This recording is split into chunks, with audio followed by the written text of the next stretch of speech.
Chickadee, chickadee, check, we're going. Okay, it's feeding time. So this is some fermented greens. This is some fermented seeds. So they're gobbling it up. I got a new camera, so I'm trying to get some shots on that, running through the chicken footage. I won't bore you with the specs, but it looks good. It looks good. I wanted to get a camcorder because I'm old school. I'm an old head. I'm like right at the edge of a millennial. I'm like 43. So I'm from the era when you had film cameras, or you were trying to get video. They look like movie cameras or camcorders or whatever, you know. So I got this new Panasonic. Shoots in 4K or whatever. But the rocker zoom. You just push on a button, it zooms in, zooms out. If you know how to use your settings, you can get some good footage of the chickens. I mean, look how close we're getting. I'm not that close to them. I'm about like 7 feet away.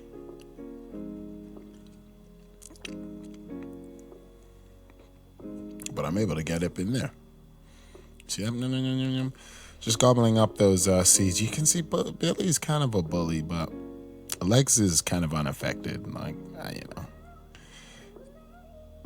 Billy will snap at Cuddles, and it'll kind of get Cuddles to leave. You kind of saw her do that there. She's like, ugh. She really goes at Cuddles, and so Cuddles kind of has to take the scraps because Cuddles is affected by it.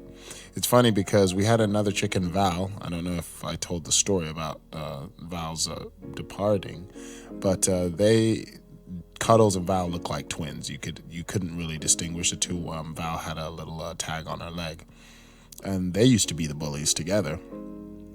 They used to like kind of go around being Val was the main dog, but Val and Cuddles together would kind of tromp and stomp around as a crew. They were like little twins, and Lex has always been kind of doing her own thing. The white one, she just kind of like goes in and out and is very friendly and just kind of unaffected, doesn't really care too much. But when Val went, Cuddles really became the lowest one on the totem pole. She went from highest, or maybe she was just like adjacent to power, but she really kind of lost her status, and she eats last and eats what's left, and really gets bullied out by Billy a lot. You can see it as you're watching. I watch it every day, so I see it. But Billy's really aggressive, and sometimes to the point where I'll like spray Billy with like a little bit of water or something just to get her out of the,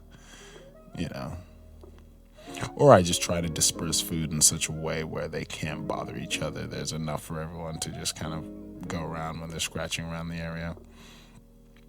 We haven't had a lot of water. It's been really, really dry out here and a little bit smoky.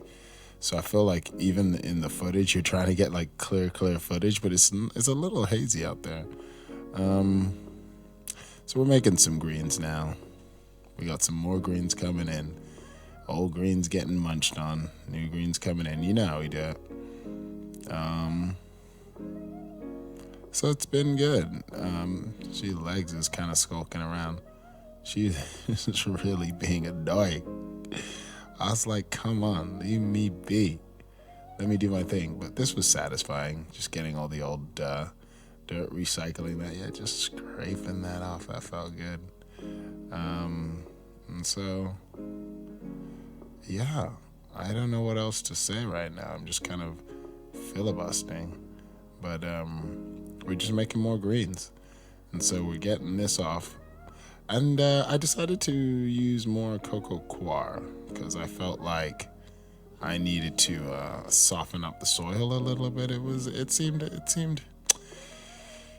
pretty compacted, and so I decided to mix in some cocoa coir. So here we go. We got the grates going. Yeah, every day, my friends.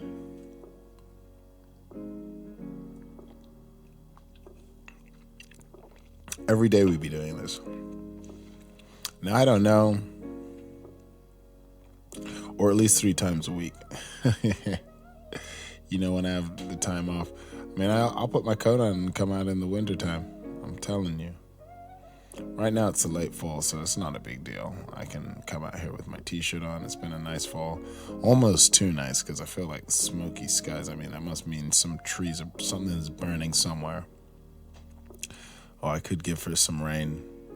The compost piles are so dry, so it's like that I guess there's no point in me like I guess when I say rain, I'd like a day of rain here or there, but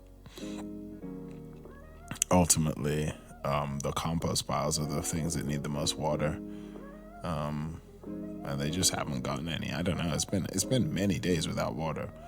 We are, we've had a pretty dry summer. I mean, it's not super unusual. I guess the Pacific Northwest is kind of has a reputation for being a wet climate, but right now it's very, very dry, and I really would like some water on those compost piles. Although, I'm never gonna ask for something we don't have. If we don't, it's not necessary. I can bring out the hose. I don't have any plants I'm watering. Maybe the pumpkin and these greens, but that doesn't take a ton of water. So I'll use some of it on the compost pile. Try and do it at times where it won't evaporate. So better to do it in the evening or in a time where you feel like the sun's going to be gone from that area and it's going to be well shaded. And so the evaporation will be less prominent in those areas where there is shade. So a ruthless efficiency. You just gotta I'm just going as quickly as I possibly can right now. I am not sitting in a relaxed position and my back feels it. And I should really sit when I do this. And so there's no need for me to be standing, so I don't know why I am. Maybe I thought I'd get better framing if I stood up. And I think that's why it was a framing choice. I felt like where the camera is positioned, where everything else is on that bench, this is the best place for me to get the shot. It looks fine. I put too much dirt in the last one. That one had a rock in it. But yeah, 1, 2, 3. I took 3 handfuls or little hand scoopies out. Agua. We gotta get some water. You already know that. You already know. And if you've watched any of the other videos, you know the order that I do it, partners. I do it like this. Water first, then the seeds. Because the water makes the soil more sticky for the seeds. Once the soil starts to take in some moisture. If you don't like that word, you're not going to like this channel because I'm just a grown-up here. Moisture is moisture. It's what it is. If you don't like it, it's too bad. It has nothing to do with anything other than gardening. But anyway, so once the soil has taken moisture, it allows the seeds to stick better. And, I do a little once over with the water, check it to make sure, see if it's already absorbed. If it's absorbed, I'm going to put a little bit more. You want a little bit of a pool because ultimately the seeds are going to be the roots are going to be taking water from that pool. This is, even though this is soil, it really is a hydroponic system because of those grates. The separation, you're not watering the soil, you're watering the pan. The soil in this is the reason it's there is a medium because it allows for the seeds not to fall through the grates. If the seeds were big enough where they wouldn't fall through the grates, you theoretically would not need the soil.